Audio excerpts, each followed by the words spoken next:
Ya kan? Sekarang semakin mahal emas, semakin banyak orang termotivasi untuk memasukkan.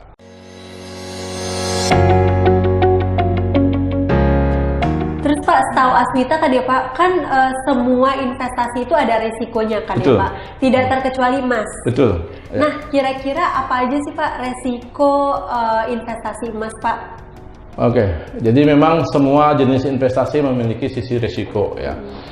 Ada risiko investasi yang secara umum itu adalah risiko berkurangnya nilai investasi. Kita punya asalnya belinya berapa, kemudian berkurang. Itu risiko yang pertama. Itu berlaku untuk semua investasi. Ya, baik apapun investasi bisa saja risiko nilainya berkurang. Kemudian risiko berikutnya susah menjual alat investasi kita, aset investasi kita.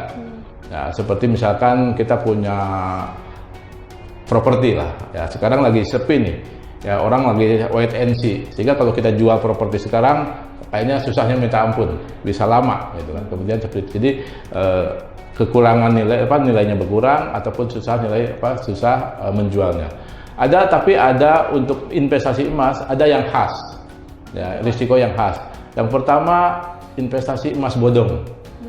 Nah, hati-hati, kita jangan sampai kemudian berinvestasi emasnya nggak ada ke perusahaan, dan itu kasusnya beberapa tahun yang lalu terjadi. Ada investasi emas bodong, artinya katanya ada emasnya tapi ternyata kemudian emas yang disimpan di perusahaan tersebut tidak mencukupi. Semacam penipuan berarti. Semacam penipuan. Kemudian, nah ada lagi investasi emas itu hati-hati juga ketika kita mau beli emas batangan atau perhiasan, adalah investasi emas palsu.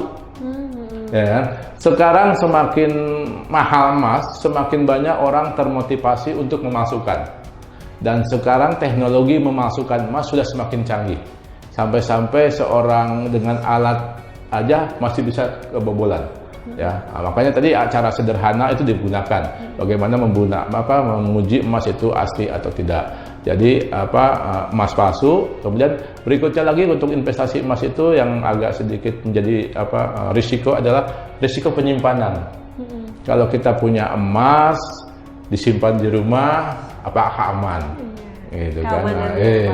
Simpan di lemari ya sebenarnya, dan banyak pengalaman kemudian kebongkar aja tuh sama maling. Gitu. Artinya memang ada risiko pengamanan. Maka ketika kita mau investasi emas, kita juga harus berpikir di mana kita menyimpannya supaya aman. Jadi seperti itu. Jadi ada risiko yang umum, ikut risiko investasi yang lain, juga ada investasi yang khusus emas, yaitu emas bodong, emas palsu, dan penyimpanan.